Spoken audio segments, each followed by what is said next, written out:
This is an exhibition from the future. The Museum of Carbon Ruins opened in Lund, Sweden in 2053, in part to celebrate the successful transition made across the world away from the fossil fuel era. The critical challenges set down in the Paris Agreement of 2015 to reach a world of net zero emissions of carbon dioxide were met. In the 20s, emergencies were declared, arguments were had, but calls were answered, actions were taken. We held. Not quite the 1.5 degrees, but close enough, just. Concerted efforts by a variety of stakeholders across the world made the high-carbon life world, born in the mid-19th century, intensified and accelerated in the 20th, an obsolescence. Its passing was not effortless or without struggle, some of it violent, lots of it mournful. It was not without losses, but it was with plenty of gains. Remember, those of you alive back in 2025, the range of the carbonizing infrastructures, products, and practices of that world were formidable and often invisible. They went deep. They saturated our social and cultural domains. We lived and sustained what academic scholars in the second half of this century started calling a petroculture. It built and managed our economies. It insinuated itself into our banking practices. It materialized and made functional all manner of infrastructures: transport, energy, health, agriculture, digital. Let's be honest, it gave us great things. We were citizens of carbon. It percolated into our affective lives. It fired our emotions, generated a great many of our bodily and intellectual pleasures. Our sense of freedom, and even for many of the good life, were at root high-carbon refinements, oily mediations, fossily enhancements. All energy forms following it surely had to do the same. But these practices we knew and eventually almost universally acknowledged were inherently destructive on multiple levels. They were also unevenly impacting on people, communities, and nations outside of the wealthy and historically carbon-intensive ones. So, the necessary shifts were made, and congratulations, Doha, for being the first of the Gulf countries to make it. The objects gathered by the curators of the Museum of Carbon Ruins in various spaces and places that have made the necessary shifts are testaments to that, as our curator will demonstrate to you now. Help him select possible objects for your own museum of the future.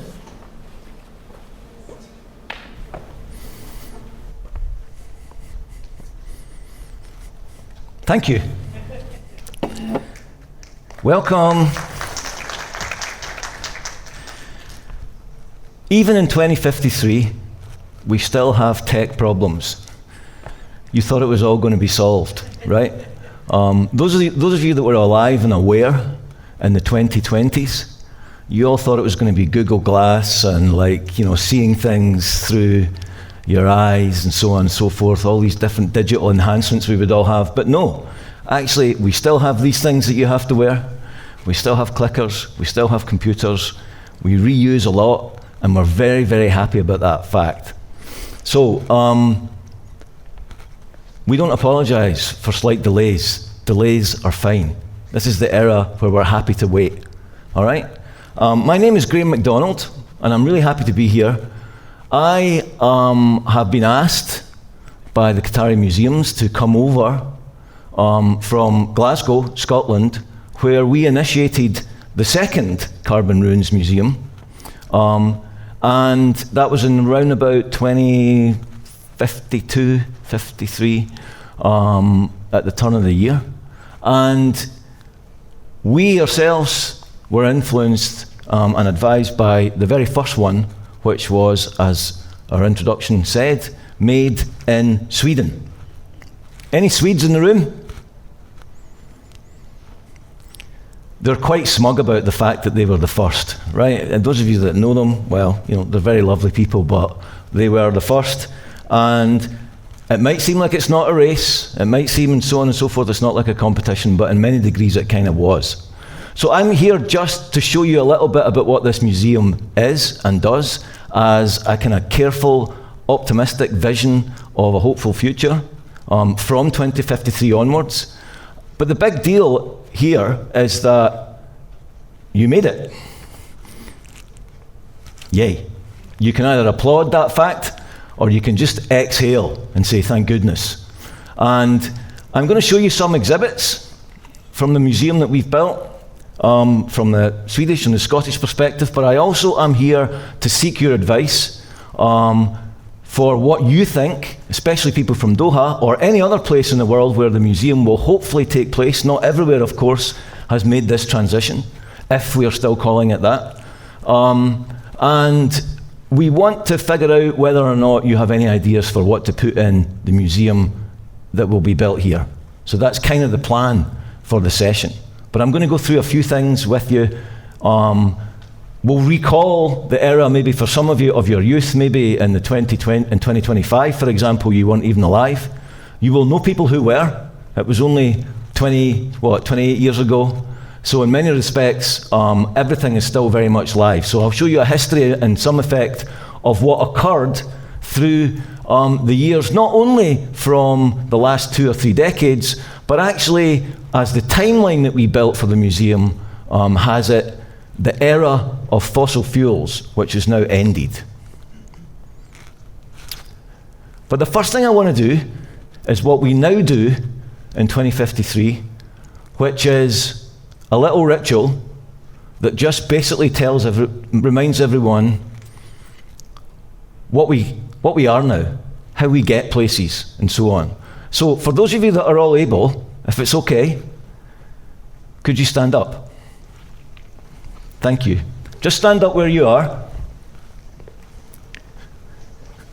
You're going to do for 2 minutes. 2 minutes, it might seem like a lifetime. An extreme slow walk.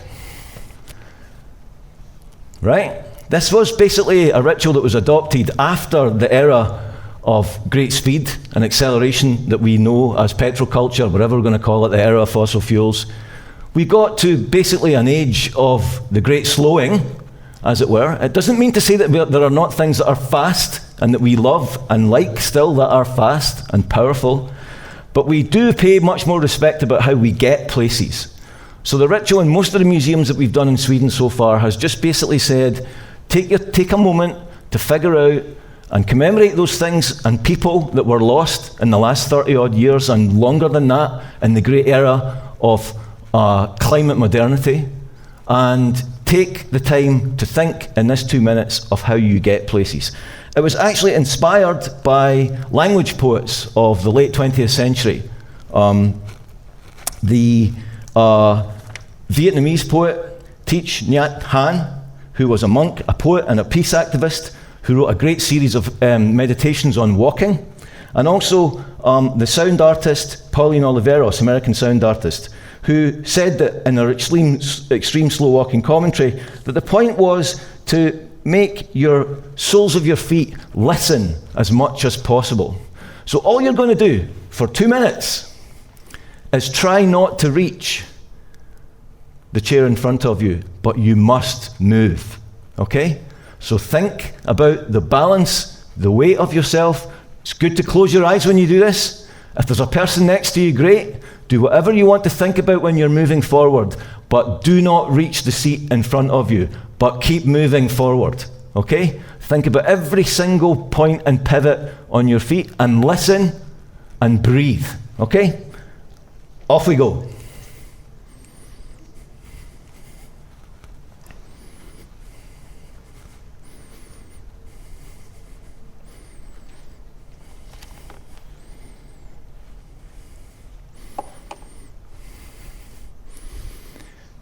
Don't feel the urge to go fast, whatever that might mean now. Take your time. Think. If you like, breathe. But you must go forward. It's not a competition with the person next to you. Don't get worried about whether they get there before you.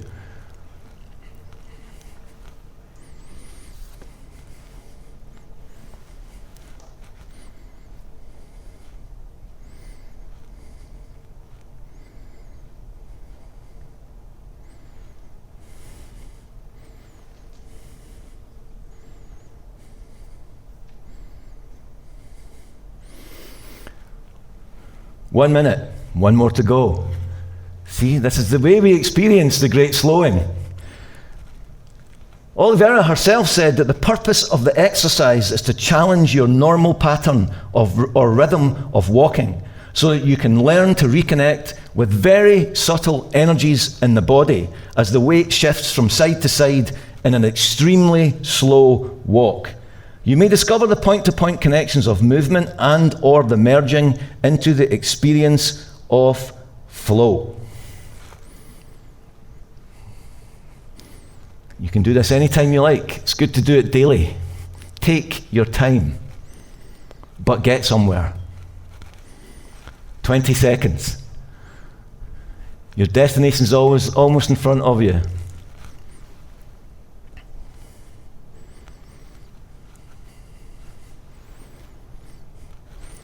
Okay, good. Woo! Well done. How was that for you? Was it painful? People speak, yeah, it was painful. Why is it so painful? This is an exercise that we've got used to over the last 10 years since we got rid of most of the electric vehicles that we used to have. Right? This is the way that most people in the world get somewhere, and we're quite happy to return to that kind of like phase of our body and movement. But that's a ritual just to do at the very beginning of most of the guiding in the museum that we do across in Sweden and also in Scotland. So what is this thing that's called the Carbon Ruins Museum? As the introduction said, it was created in 2053.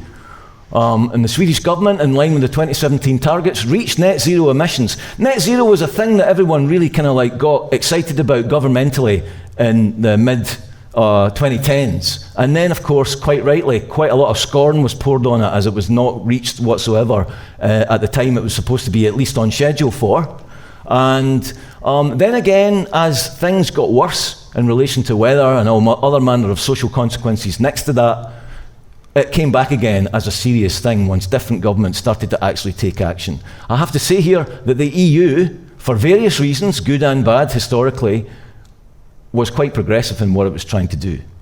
For reasons also to do with the fact that it was losing a lot of money and different national economies were collapsing in some respects, so it was kind of made easier somewhat paradoxically by that.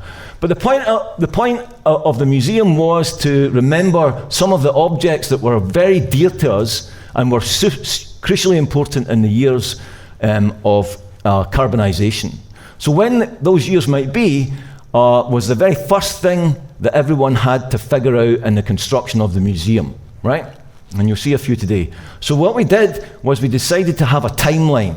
This was based on different countries' experience, in some respects, of what their use of fossil fuels might be and their consumption of it, but also the general world ecological history of the burning age. So the Swedes began in 1849, which many people normally do, in relation to the first oil drilled in the US and also in Azerbaijan. When we were faced to do this in Scotland, we did it at a different time. We did it from 1765, we decided to start in Scotland, which is a much more resonant time for us anyway, because that was the time at which James Watt, in the city that I'm from, had his great eureka moment on Glasgow Green, where he figured out how to work a Newcomen steam engine, which really, really progressed the rate at which coal could be dug out and shipped and transported around the world. And we moved quite quickly from that moment through the age, obviously, of colonial modernity, which had already began, say, even 200 years prior, and accelerated and intensified that. Within a couple of decades, the Wealth of Nations was already out, and Captain Cook, such as he was on his way to Australia, and we know what happens after all that, right? So in some respects, we moved from the era of flow to the kind of like use of renewable energies to the era of basically the storing, if you like, of fossil fuels for use and transport anywhere. What we might know, I guess, is extractivism.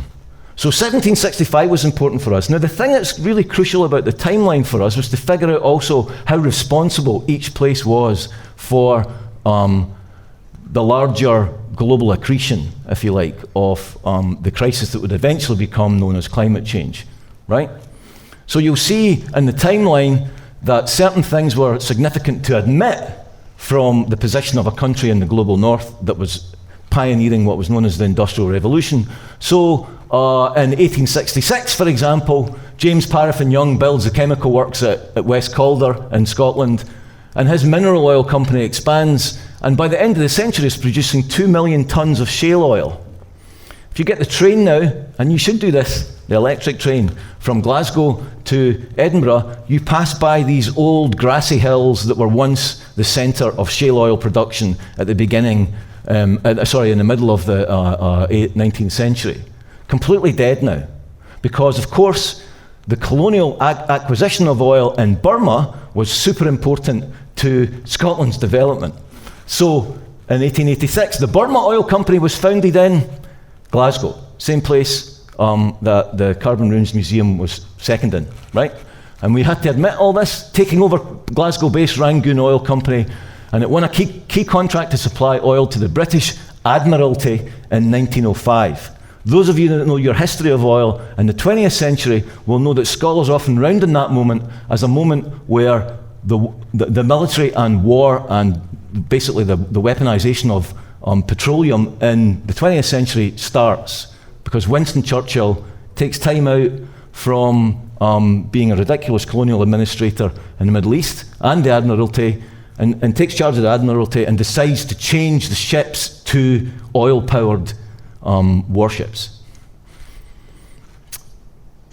And then it becomes Anglo-Persian Oil Company, which eventually becomes British Petroleum. So that's the colonial history, if you like, of petroleum extraction in the UK initially, and also in the place that I come from. So we felt a very obviously heavy weight about the responsibility in some respects for moving away from it.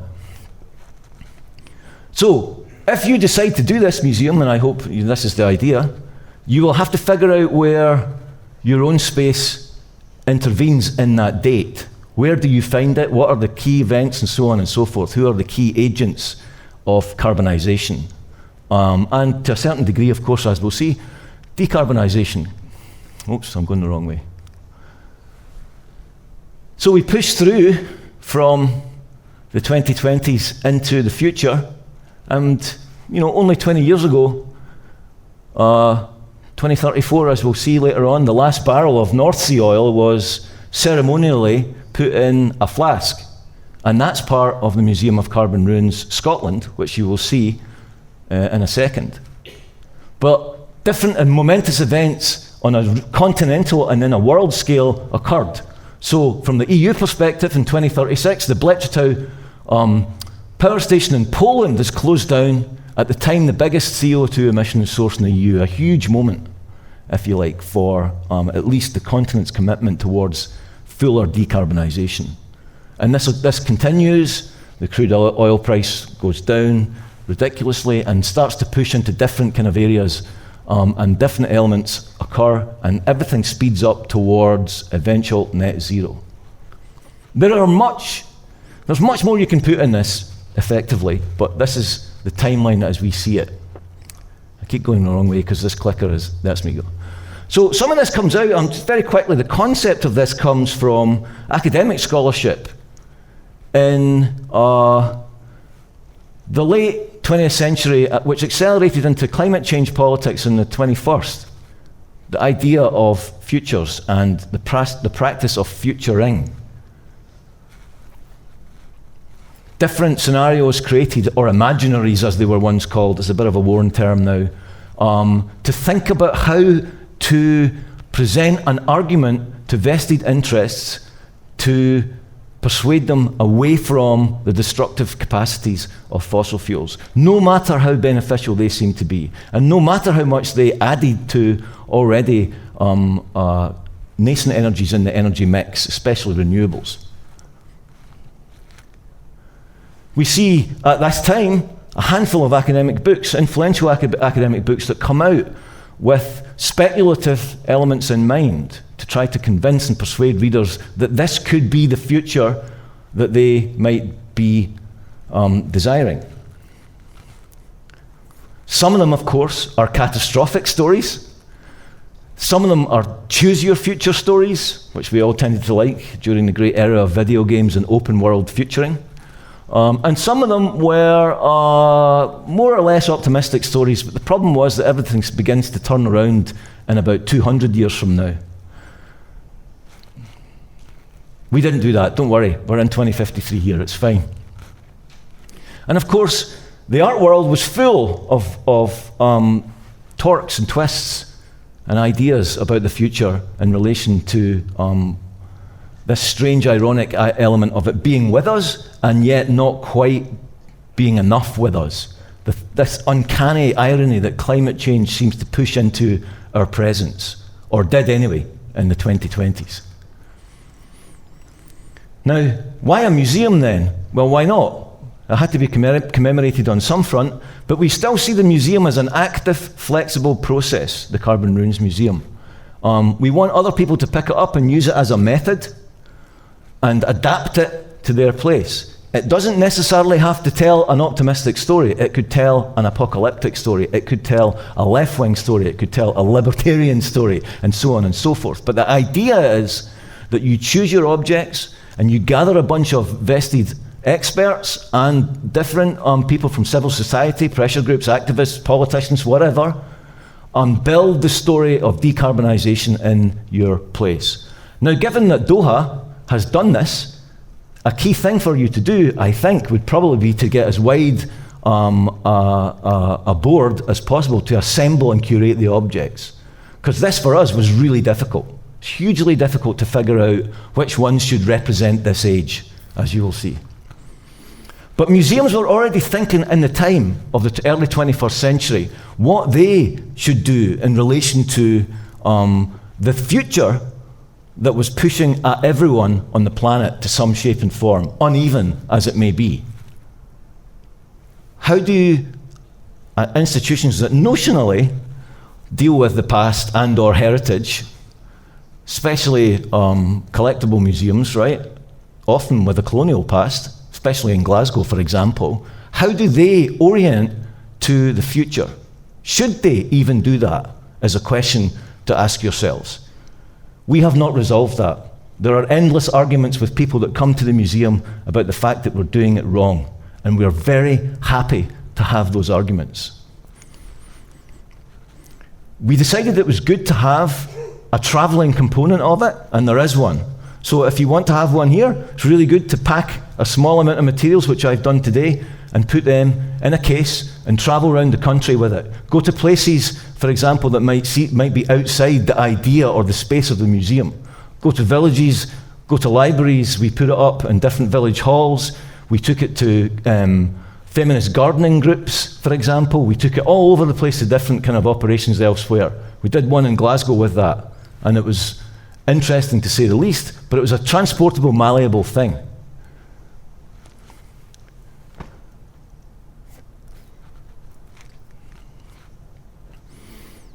We held discussions about it in various different places. This is one just 3 months ago for me. And effectively, we presented a whole set of objects that we saw as significant reminders or memories of the age that has passed. So who had one of them? Anyone? You had one of them. What was it?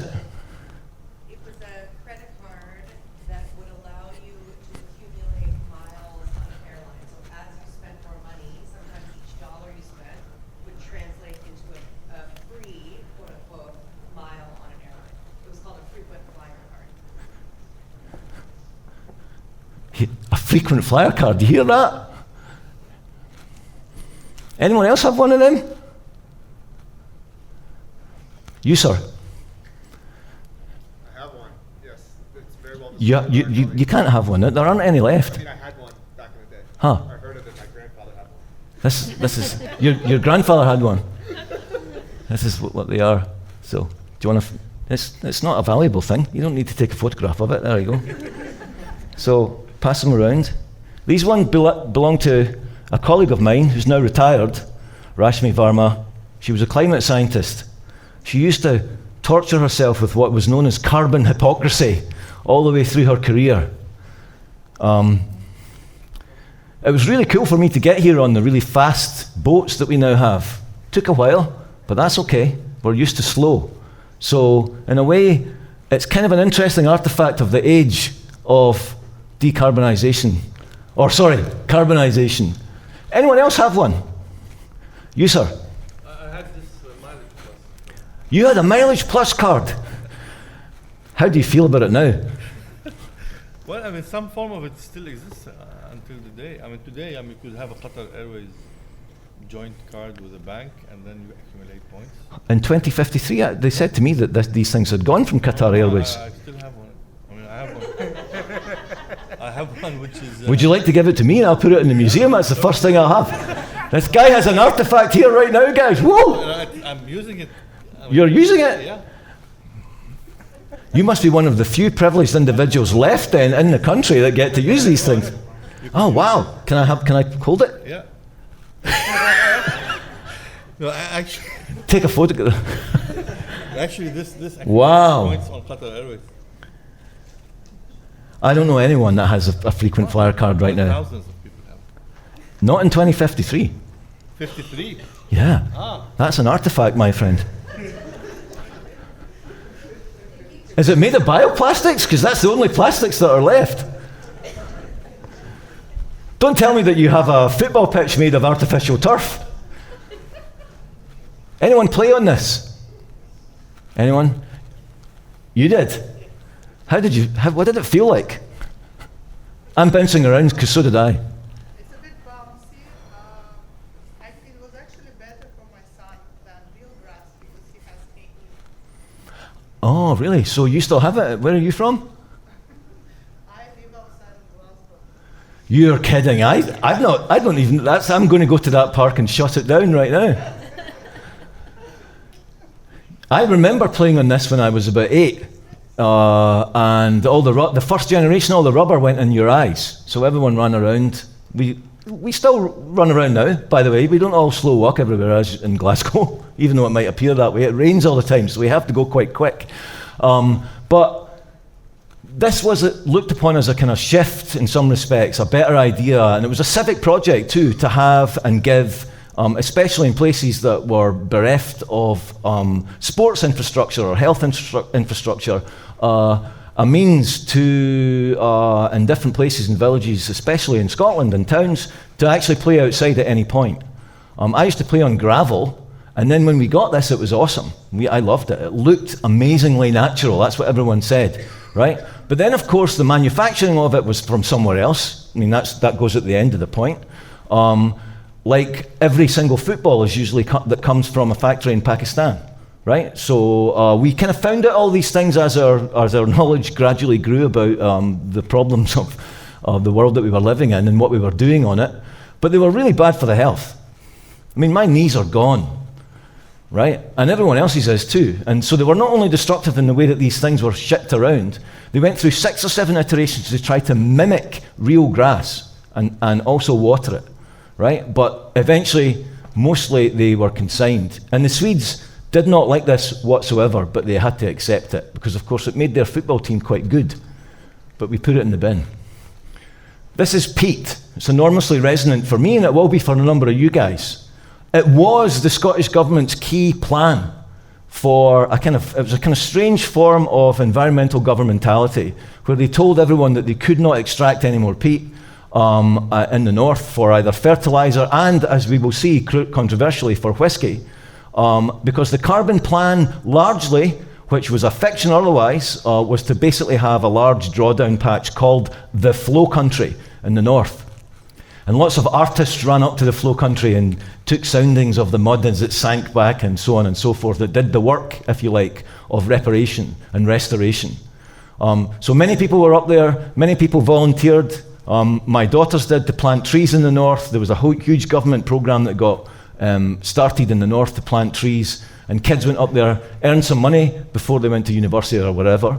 And as a result, peat is now in the Carbon Ruins Museum, either as a sink, sometimes as a space to grow plants in for drawdown. The Swedes were really into steel, big style. What that did was it made them enormously worried about the fact that the steel was the biggest source of emissions for them anyway, from iron ore. And so they argued heavily about the notion of recycled steel, which would help them on their way. So this is what this is. recycled steel. It's a bottle from, let me see. That's plastic, reminding me it still exists. This is a bottle from actually the United Nations Climate Change Conference of 2021, which was held in Glasgow. Feel the weight of that. Super light, right? That's recycled steel. So they gave it to everyone, obviously, who was a delegate, who had flown all over the world to the conference, which did nothing whatsoever, really, to change anything. But nonetheless, certain seeds were made, and the idea of recycling steel became hugely important because it was still argued about as being an essential infrastructure, and it remains so for many of us. And there's no question that that's significant. But many places started to think about, with a general culture, if you like, of repair and remanufacture as such, to think about this in this respect. And of course, lots of us now just look upon these things as antiques. So, for example, this one here, as you'll see, is in the museum. This is an antique. This is from 2024. Hipsters like me like to think we're cool because we have these, right? I mean, it's pathetic.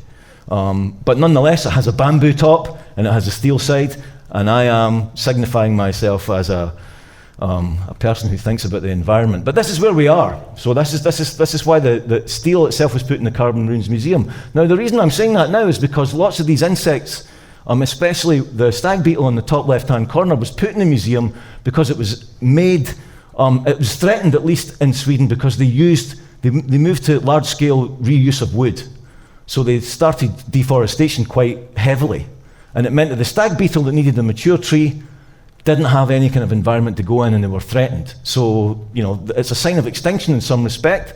The other insects are insects that were not native to Sweden whatsoever, but started to appear there, especially the butterflies, as the age of warming progressed from the 2020s onwards. They also, in the museum, put in these things that we used to be really obsessive about, which was batteries, right, for electric cars and so on and so forth, for all manner of electric goods. The Battery Science Centre was hugely important. In fact, I'm sure pretty much every one of your academic institutions has stuff about batteries going on, endless people asking you for grants and so on and so forth about whether or not you can figure out how to create the perfect battery. It was an obsession in the 2020s for all of us, driven by the new world of data. More about that to come, right? It's a good story. It dies. Anyway, this was some of the few rare earth minerals from Northern Europe, right? Of course, the flip side of that, being the flip side which it's always been, is that a form of neo-extractivism, many of you will know, was already occurring in terms of various different places for rare earth minerals, lithium and so on and so forth, in Latin America and Africa and elsewhere. So we became way more dubious about this idea of the battery, if you like, as a brand new thing. So the slate goes into the museum. Now we're going to get to the gnarly stuff. Petroleum. This is a photograph from 2027. It's where my grandmother's from, a place called Cromarty in the northeast of Scotland. It was actually a heritage site. It is so, you can visit it. It's a heritage site because it was the foundation of the science of geology, at least in Northern Europe, in Scottish Enlightenment.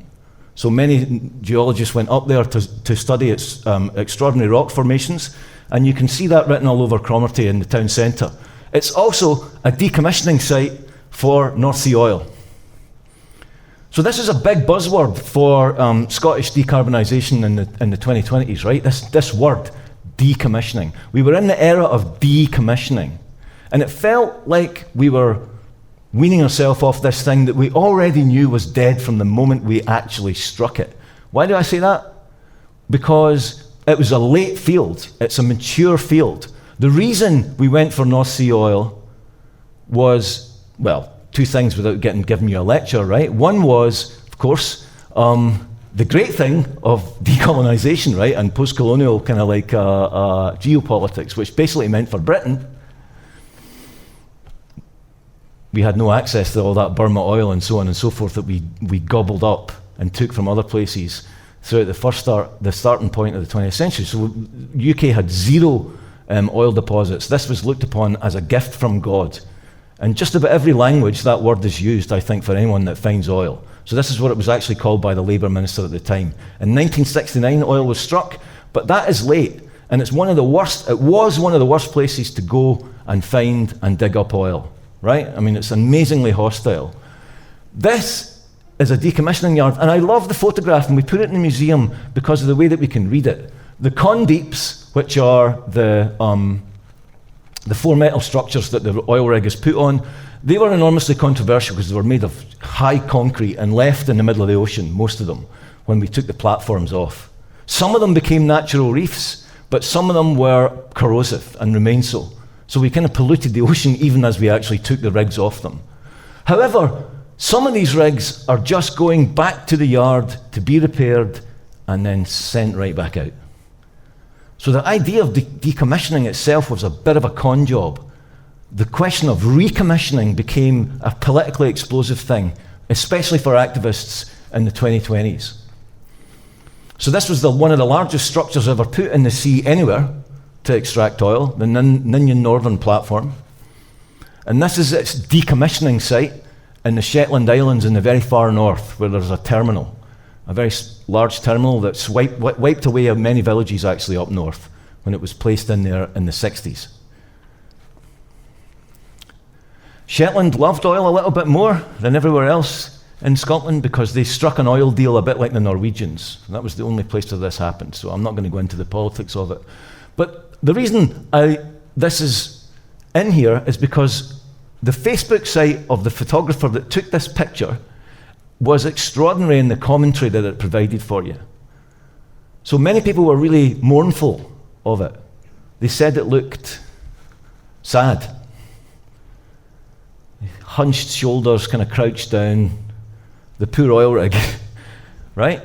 Now, I'm not arguing for the fact that I'm not full of glee about this, because of course it also means that there's a whole pile of jobs, money, and so on and so forth locally around about this that collapse with it. That had to happen. It was messy. There was nothing about this that was not messy. That's the important thing. So, some people have also said it looks like it's about to just skulk off back into the sea and run away somewhere else. I don't know how that would actually happen. What happens is it goes to, lots of them went to this shipyard in Turkey, where it was recycled, whatever that means, and put back out to sea somewhere else under a different name. So decommissioning, recommissioning. That was the kind of paradox that we were in at this particular moment in time. It took a number of different things, obviously, for it finally to go. And actually, probably the problem of economics more than anything else, but certainly pressure from civil society, as you'll see. So how do we then, as a museum or as people who work in humanities, actually deal with this, but in the 2020s? I'm young enough to remember this book coming out. Sorry, old enough. That was too loud. This was a group that argued that effectively, the humanities had to get involved with the idea. They already were. Many scholars were already working on it with the idea of knocking away at the question of what oil meant. What was its cultural meaning? And this was a book published, almost 4 decades ago now, which is quite extraordinary in relation to the wealth of research that subsequently came out of it and the different explosion of different centres of energy humanities everywhere, including here. Oops, I'm going the wrong way. Oh. What is that? This is in the museum. Does anyone know what this is? Anyone old enough to recognize this? Admit it. You guys are too young, right? Yeah. Yes, they say. What is it? Petrol pump handle. A what, sorry? Fuel the car's petrol pump nozzle. Ah. Gun, they call it. Did you use it? Back in the day, I heard you put some. Oh, you heard? Yeah, you put some stuff in the car and it started to burn inside the motor engine. They call it. Huh. So you didn't fill your car back in the day. Did you own a petrol car? No, you don't fill batteries. Ah. It's just batteries. You charge them. You don't fill them. You still have an electric car then? They've gone as well. Used to. You used to. Oh, I see. Did anyone use one of these? Can you remember the feel of it? Look, I did. I'm old enough. I remember it was one of the few times we actually went into these things called gas stations, which you'll see in a minute. They were pretty cool, actually. You used to manage to get all manner of stuff in it. And you could feel the oil coursing through your hand as you pumped it into the car, and it would stop when it was full. It was really cool, actually, and you could exit that petrol station quite quickly.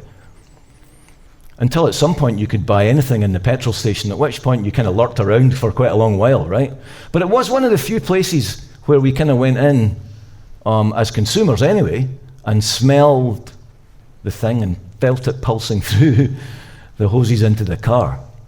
So this is from a red diesel pump from a northeastern farmer who hated the idea of switching to an electric tractor, hated it, and actually started a whole group of people around his farming district to campaign against it. And this reaction, if you like, not only to net zero but to transition politics was hugely significant from that particular vein of people who thought they had most to lose from it. It was a difficult discussion. Anyway, the age of petroculture, which is now past, it gave us some pretty cool design, I have to say, right? Some of these things are the things that have gone. I don't know if anyone remembers these things. I mean, look at that. I'm very happy these type of things went. They left. This was the veneration, if you like, of petrolic culture from mostly guys, has to be said. One of the most enormously popular shows on BBC TV that exported itself around the world, and people watched it religiously. And it's still going. People watch it in reruns and so on and so forth. They loved their cars. They really did. There was an enormous culture, of course, that surrounded this, and we all know it, right? But it was also always an issue, full of destructive politics, extractive nightmares, and so on, and it was always criticised from the beginning because of what it did in terms of dispossession, as much as what it did for some people in terms of advancement. So these things were always there. And of course, we knew what was in the post with the kind of like swarming infrastructures that we endlessly built and tacked onto in relationship to oil or petroleum and car culture also. Landscapes, atmospheres. As we move into the 2020s, it's ironically, of course, it begins to be even more noticed and felt in the north. This idea of not being able to go outside, it becomes a smoke season that people are feeling in their chests, that many people have already felt around the world regardless for a long, long while. Some people ignored it. Some people could not ignore it. Paradise, California. Some of you will be aware of when that happened. Valencia in Spain, from a massive mudslide and flash flood in 2024. Catastrophic. So we had a big argument about what should go in this museum in terms of the messiness and the difficulty of, quote unquote, this thing we call, or we used to call, the clean transition. And we had a long argument at one point after someone said, you should put some barbed wire in here, because this era of warming through the 2020s especially was also an era of tightened borders, right, of securitized dispossession of other people, and the barbed wire, we thought and we felt, symbolized that.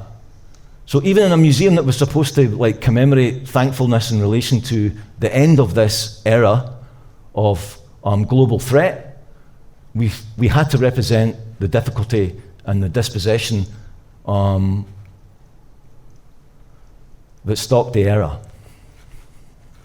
and still does. That doesn't mean to say, of course, that there wasn't the usual amount of political activity or civil activity in relation to it. This is a very keen thing. Generationalism was super important to the turning around at greater speed than we thought it would.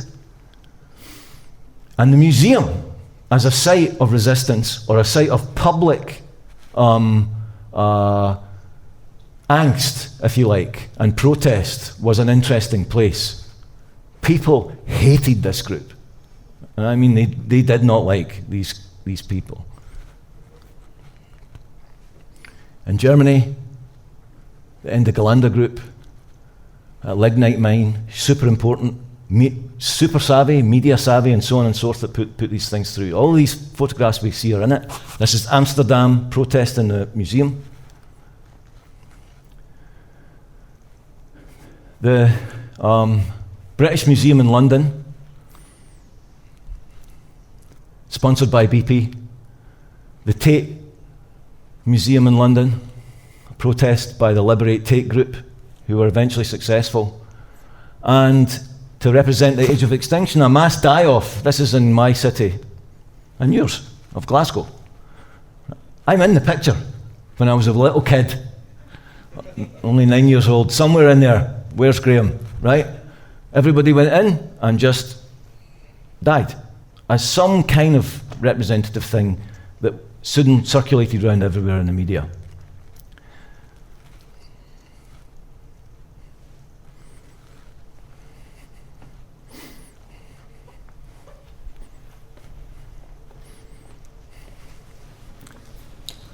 Take a moment, then, now, to remember the people of 2025. You may have been alive and aware of yourself, those years of the not quite yet transition to come. Imagine the deep concern about climate futures. Imagine the discussion that is forming and fomenting regarding the things and structures that surround them, upon which they depend, upon which they appear not to be able to do without. Imagine that discussion turning to action based on how they anticipate the future to come. Imagine the extent to which they know they have to either give up these things and the deathly infrastructures and habits they reflect and reproduce. Imagine how they know they have to find a means to give them a different, but maybe not that different, future form in order to reach a just and sustainable future for them and all peoples of the world for generations to come. The extent to which they must demand radical change now from their governments, companies, and institutions. These objects they might have held dear, they might have not even have thought terribly problematic. They may have even been super reluctant to give up. But they were made artifacts in 3 decades, rendered useful in 2053 only for the means to exhibit how the weight of an unsustainable future to come proved a challenge. A political, theoretical, generational, and practical challenge to use the future as a means to change the present with the will and means to change direction, to mitigate and to radically change, to win back the future from those that would render it a death world.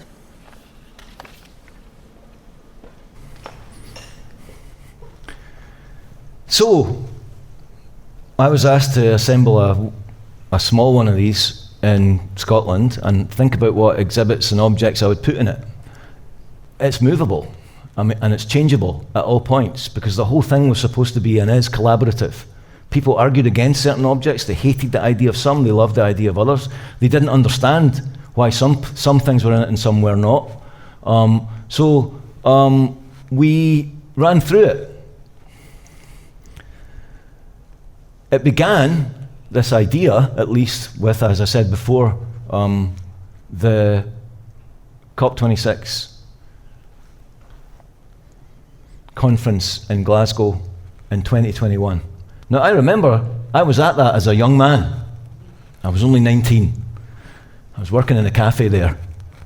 And we were allowed to look at all the pavilions in 2021 that represented each country's efforts to mitigate.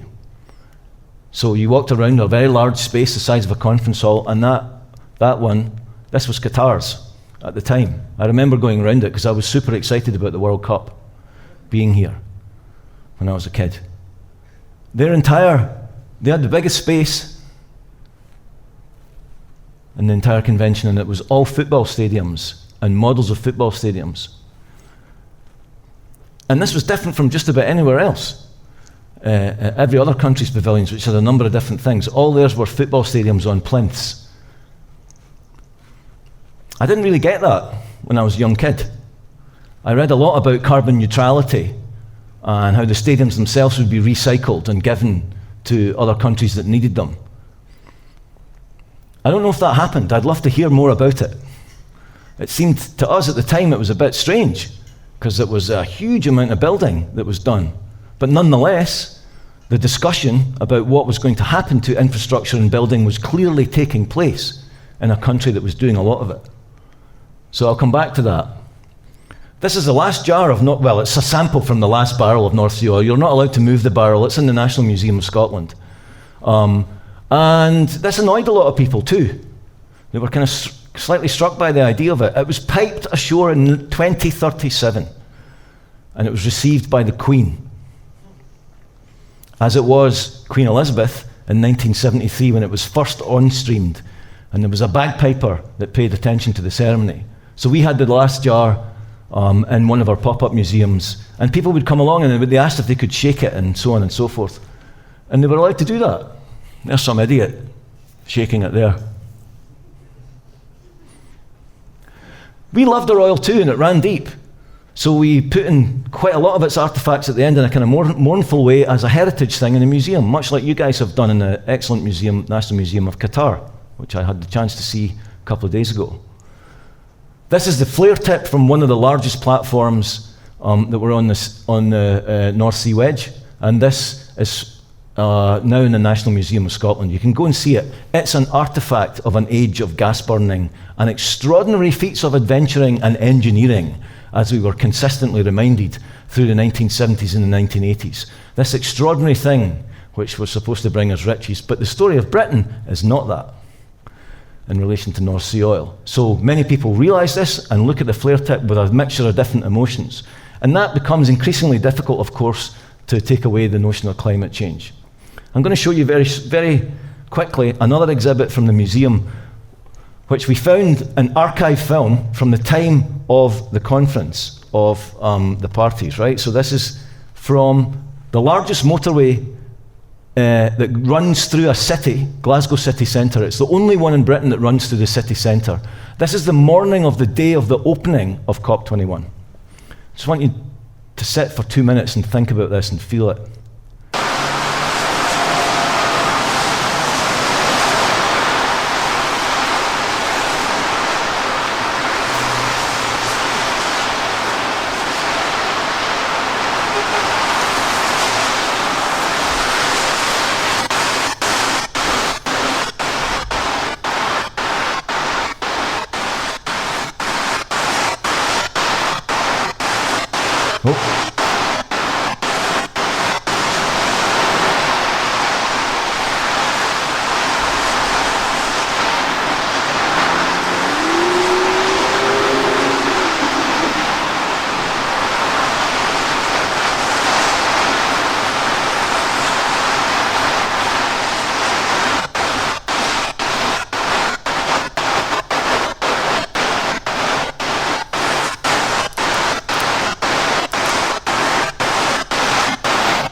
So this goes on for 15 minutes. It just loops and loops and loops and loops.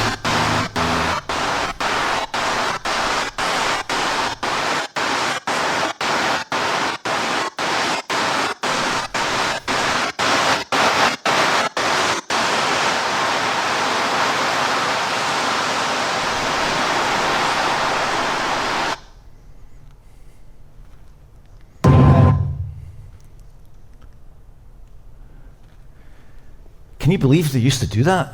Like, they used to get in these things and drive on 14-lane highways every morning to get to their work in their little individual private automobiles, and it was called, as we all still know, the commute. But it was something, I think, that was problematic, obviously, and it doesn't exist anymore. The motorway was 50 years old at the time of the film, and it was torn up, and it's gone. That might sound weird. It's only 28 years since, But there was a huge amount of pressurised groups that started, especially from architects in Strathclyde University, who just basically had a slogan saying, replace the M8. This came on top of pressure from a women's group and also the Pakistani community, third generation, who lived quite close to the underneath that bit part of the motorway before it was built, and subsequently, as the traffic increased and increased, proved that their kids were suffering literally in the lungs because of the presence of the motorway.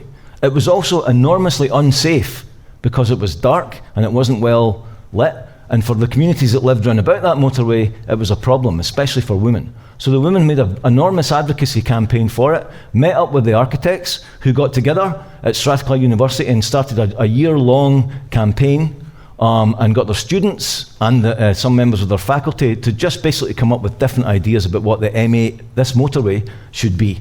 It's the only one that bisects the middle of a city in the whole of the country. But from the beginning, as you'll see, this pressure group against this road up here, this is taken from the opening of it in 1955, People Not Cars groups, the scar will never heal. It was a kind of like circular thing that people didn't like it initially. So there are many reasons in some respects to think about how we were happy to get rid of it. And what we have now is a kind of split, kind of linear park. It's kind of cliched, but it kind of works. A little bit of light transit on it, and some social housing. That's what effectively is there now. Could you do that for the Corniche? It's still there, right? But you were used to the Corniche closing down at some point. People have told me this. It shut occasionally for highway repair and it got really annoying and people got upset by it. In Coventry, where I work, they replaced the main circular highway with a bike highway. Someone watched a German town that closed its Autobahn every 4 weeks and put bicycles on it, right? And effectively this became a big movement. So I think this might be a good thing to have. We found an archive of this a couple of days ago on my friend's iPhone X. Can you believe that? An X. And he used to just film parts of driving around Doha.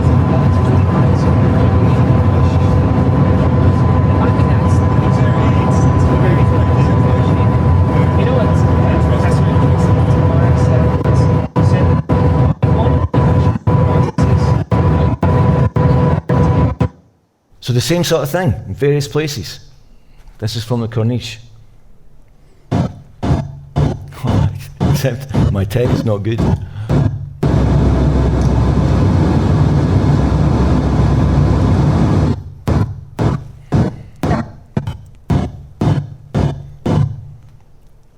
This is from West Bay.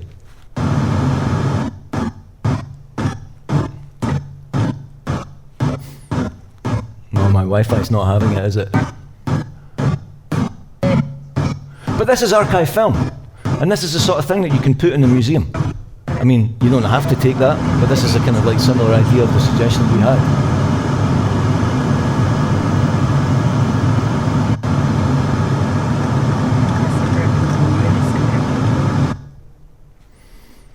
Because you already had examples, right, of pretty cool shift to public infrastructure that happened quite quickly.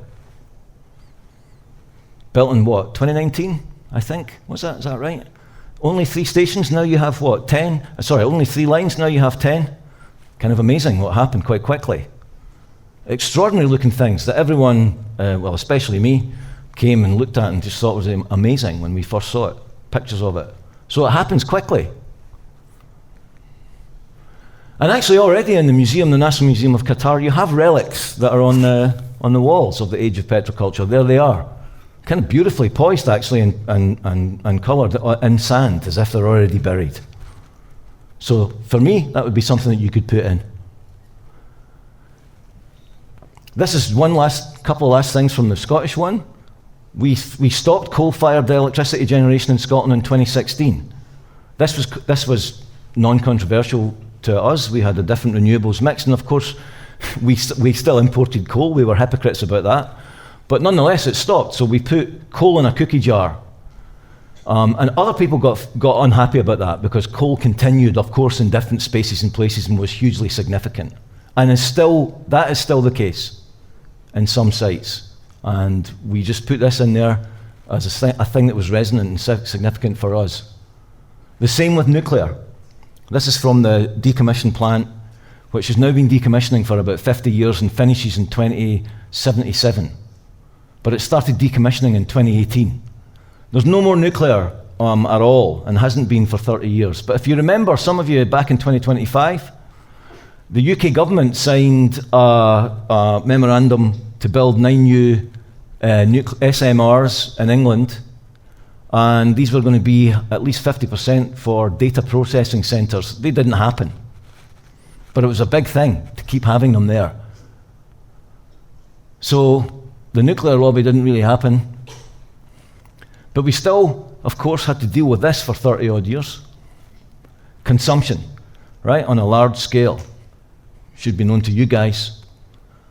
Do you have that anymore? I've not been around the city enough. Do you still have the large malls? Those of you that are from Doha.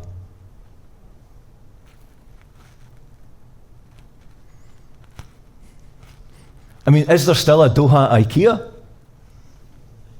There is. Even in 55. People just couldn't wean themselves off that then, right?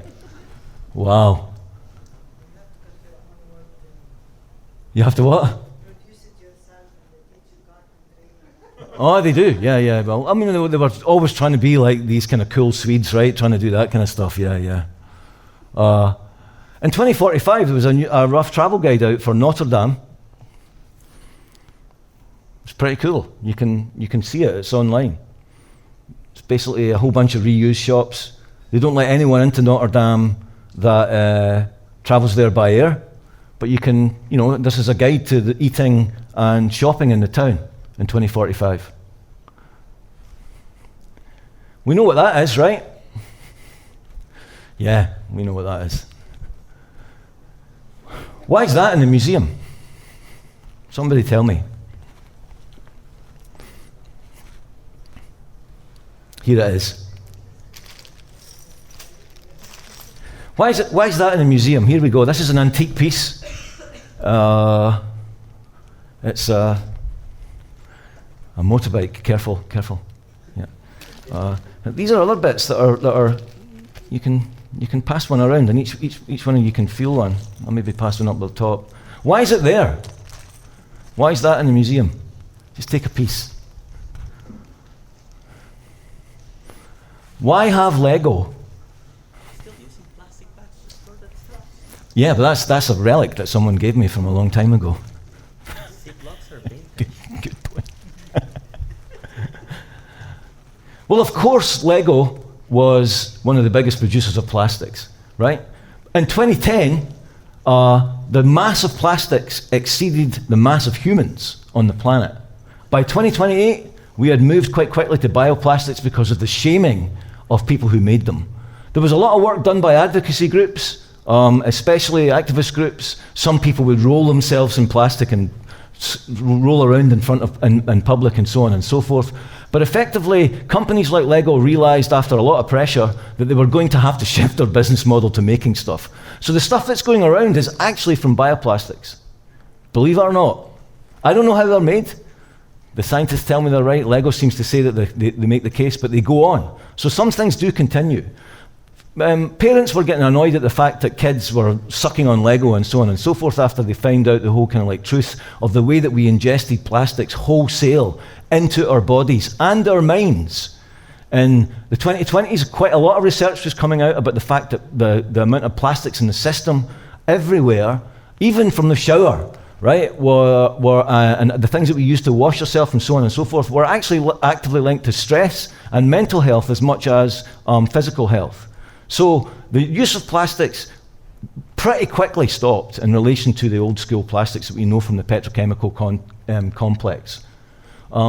As did intensive meat, right? This is the last burger made from beef ever eaten. It looks lovely, doesn't it? In fact, it looks really quite horrific, but this is the last one. When I was showing this in Glasgow, a dog nearly ate this priceless piece. Luckily, it didn't. And we also showed a futurist cookbook where those people that really, really, really wanted meat in their lives got it through a series of different innovations in bioreacting and lab-grown stuff and so on and so forth. I mean, there was a horrendous moment in the 2020s when this thing called celebrity-grown meat was a kind of like thing that people tried to start. So you would take a sample of meat from the bioplasty of some celebrity and have a Trump burger, right? Horrendous. Think of it. But it kind of was a thing until it wasn't. And but effectively, we have lots of different innovative recipes now that we've had for the last 3 or 4 years, actually. Back to the dog. For us, this was hugely resonant in Scotland.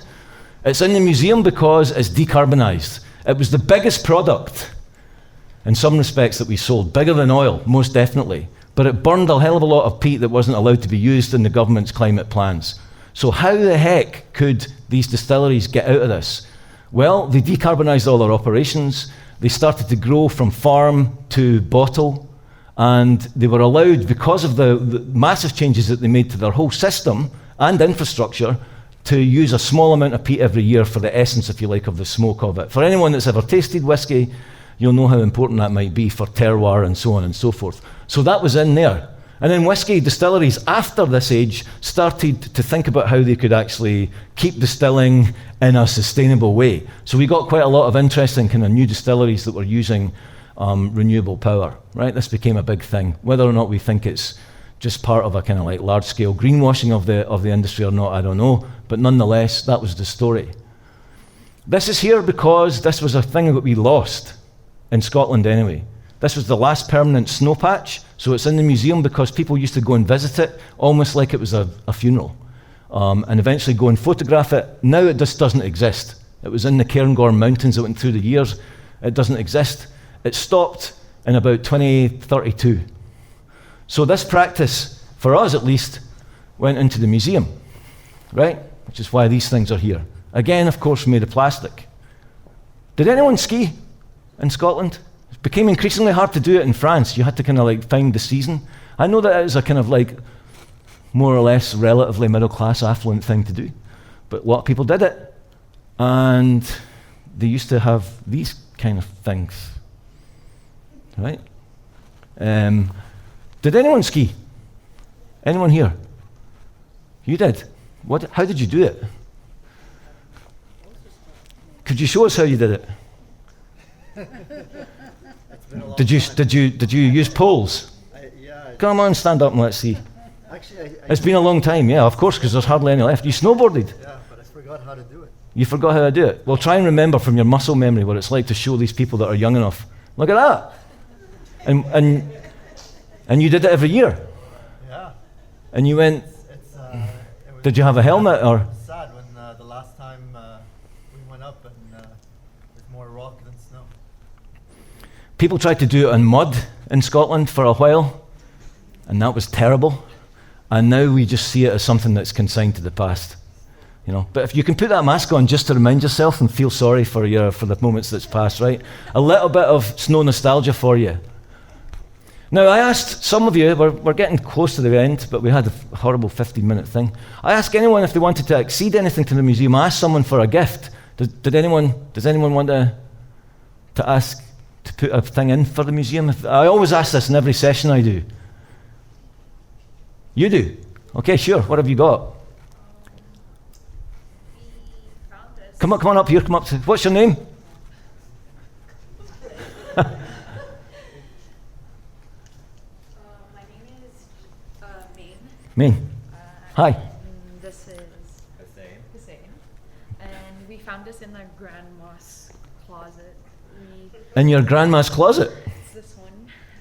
We didn't know what it was, but You didn't know what it was? yeah, it's apparently called like pantyhose or Yeah, it was kind of called that. Yeah, I think. Yeah. Wow, that's amazing. They're original nylons then.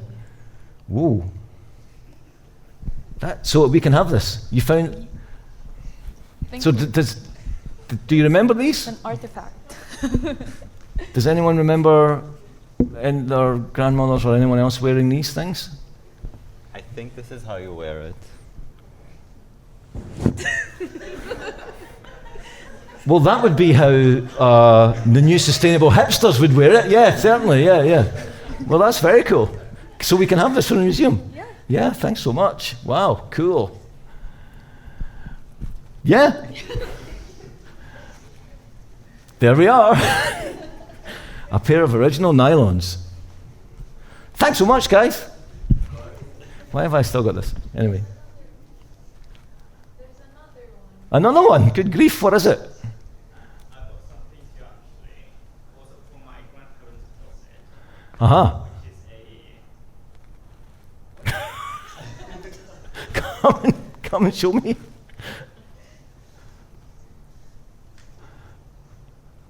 Sorry, what's your name, sir? my name is Tuan. Tuan. I also got this from my grandparents' closet, I think. Oh my goodness, that is like, I used to have a set of these and I loved them, I have to say. Yeah. Anyone know what these are?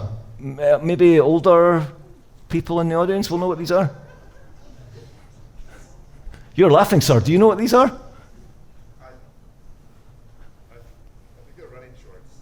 Running shorts. I think that, well, I would think they were maybe more cycling shorts, no? Bike shorts. There used to be a margin next to the roadways where people were allowed to run, and it was very dangerous. Yeah. That's what I heard anyway. Well, it's easier now, right? I mean, like, to run and stuff. Yeah. But not in these, because these are obviously made of lycra, right? There was a moment, a type of a guy that used to go out cycling, a middle-aged guy, they were called mammals. Do you know what that meant? This is in the UK anyway, mammals.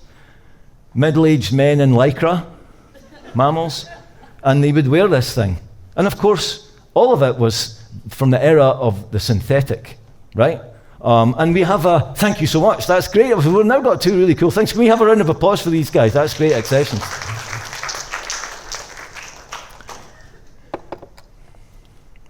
So these are actually tights are mentioned in the museum itself, and if you want to look and see them, I'm trying to find it where it is. There it is. Nylon nightmares. The era of synthetic was once looked upon as the best possible emancipatory thing, and is now gone. So you can read about that on the Reimagined's Carbon Ruins website if you're interested in terms of the story. So I'm going to flick through quite quickly now before we end.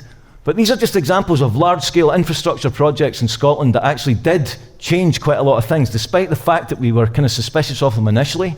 One was this thing here, which is effectively a battery. It was a pumped hydro project, and quite a few of these were successful in the north of the country, and they basically generated electricity from water above water. So it was quite an easy thing in relation for us, at least, to kind of move things forward. We also had the UK's first ever heat pump, riverine heat pump system, which basically produced thermal energy and modulated it around local businesses, but also social housing and a gymnasium. And it's in Glasgow on the River Clyde. And this actually this started in 2018. Now there are about 10 or 11 around the city. It became really easy to build and make and extended, right? So this was a significant thing for us, at least. And we kind of liked the shininess of it and the look of it, so that went in. This group were also super important to the city's pressurised system for changing. A local community energy group. My daughter is part of these guys. They wanted to raise money and awareness and put panels and so on and so forth in for low-income neighbourhoods and schools especially. Right, so they were super successful, and they kind of moved around the different places of the city to do it. Now, what about you guys, right? This is also archive footage from around the city in 2025. We see this everywhere, right? In hotels and everywhere else. It became kind of known as something called the renewable. It was kind of like normal thing, effectively. Whether or not you believed it or not, it was still the discourse, if you like, of renewability in the early 2020s. So this is the sort of thing you can put into the museum and think about whether or not it was authentic or real or good meaning, or whether or not it was greenwashing or whatever, and think about the systems behind it. Very small indicator of something that can actually get quite a lot of the discussion going. But what about the actual place itself, the landscape? That changed. This is Lund Cathedral, one of the oldest buildings in Sweden. And what we did with that was work with the church. We put on an exhibition already, and we proposed that they put these panels on top of the very famous slates that are already on top of the roof of the church. This is just made up, I have to say. They still haven't done anything like that, right? But nonetheless, there it is, right? And it exists as a kind of thing that you can more or less imagine might be something that might be useful for different buildings and places around the cities of the world. I don't know how it would work in terms of the resonance of it. But it seems to me that from walking around and looking at some of the vernacular architecture in the museum a couple of days ago when I arrived here, that the capacity for wind, it seems to me, here is quite big. I don't know how much there is. I don't even know if it was a thing for the last 20 or 30 years after you managed to get rid of the oil infrastructure, at least most of it. But when you look at some of the detail in the language here of old vents, you can see propellers, right? You can see how things can actually shift and change, and people made the case for moving different things in different directions because of forms of heritage. And we did actually start to see that, especially in some different mosques and so on and so forth, that were advocates for the use of renewable energy in an urban setting, which was an innovation really in the 20s and 30s, but really in the 2030s. A very difficult thing to do, to put wind in cities, wind turbines in cities. But the one on the top is from Germany, top right-hand corner, where inside the minaret goes a turbine. The one on the left from Turkey, and the one on the right from Malaysia, bottom right. Okay? So it's just an example of how this spreads in different places around the world, and it's a possibility with different kind of shapes and designs to put renewables anywhere. This is another city design. And of course, historically, if you're going to think about this, this is already there in modes of architecture anyway, in building, right? The idea of cooling has always been, it seems to me, and I don't know enough, obviously, about your city in relation to this, but it seems to me that this is a significant way to do this without significant energy generation. Just point it towards the wind and currents in different ways.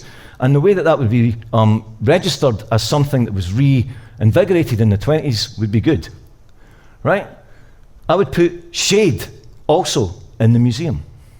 I think it's an interesting concept. Put shade and shadow in it. What is that? How does that register across the spaces? And finally, these are the two original drill bits. This is just a suggestion. The two original drill bits of the first extraction of oil in the Deccan in 1939. I don't know what they look like to you. Somewhat ambivalent to me from 2053. Are they cute? Remember those two pandas that the city had in 2020s? They had them in some kind of park outside. This is a pair of heritage things now that might be a kind of stark reminder of where you were and where you went to. Consigned to the past. Are they smiling or are they grimacing? I don't know.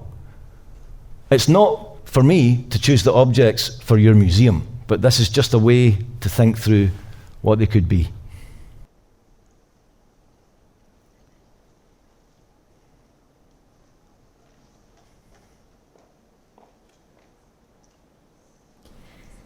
Anticipate, then, by looking forwards, back into the past.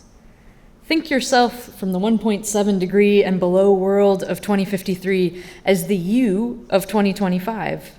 If you were alive then, you were only 28 years older. If you grew up in the transition, it wasn't that long ago that these objects and the practices they represent were banal things that we translated into everyday codes for unsustainable futures. What did you do in the transition?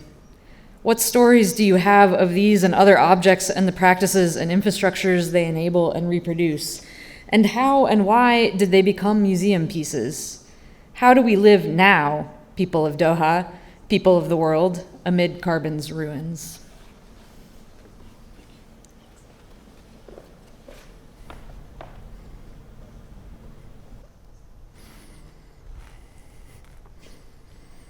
Let's get out of 2053 for goodness sake. Let's just go back to 2025, all right? Boom, snap, whatever you have to do, we're out of it. It's quite difficult to keep yourself in that mode cognitively, especially when we're all tired, right? But that's just a sample of the kind of concept that we do. Attack it. That's what we do all the time. We think it's a method that works, but it also has enormous issues. It has different kind of like ways that we can spin it. You could shift the politics of it. You can shift the objects in it. There are other similar projects, of course, that abound round about and everywhere else. It's good to teach, is what I'll say for those of you that are teachers, both for primary kids, but also for secondary kids and uni kids. It's a really great way to get them engaged with the material that's run about them, to teach from the object outwards and back to the object. We don't have any time for questions, I don't think. I think we should kill it because we had 15 minutes tech problems at the beginning. But please, folks, come and talk to me, right? I'm sorry I'm a wee bit tired. But nonetheless, that's the Museum of Carbon Ruins. And I want to just end by saying it's an open concept. So if you want to nick or steal or take or amend or reject any of it, just go onto the website where all the material is there for you to use, and take the text, take whatever you like. There's also a way to teach it and recognize it and keep people in the fiction for school kids, and lots of different other kind of possible teaching lessons and so on and so forth and projects from it. So thanks for your time and patience. Cheers.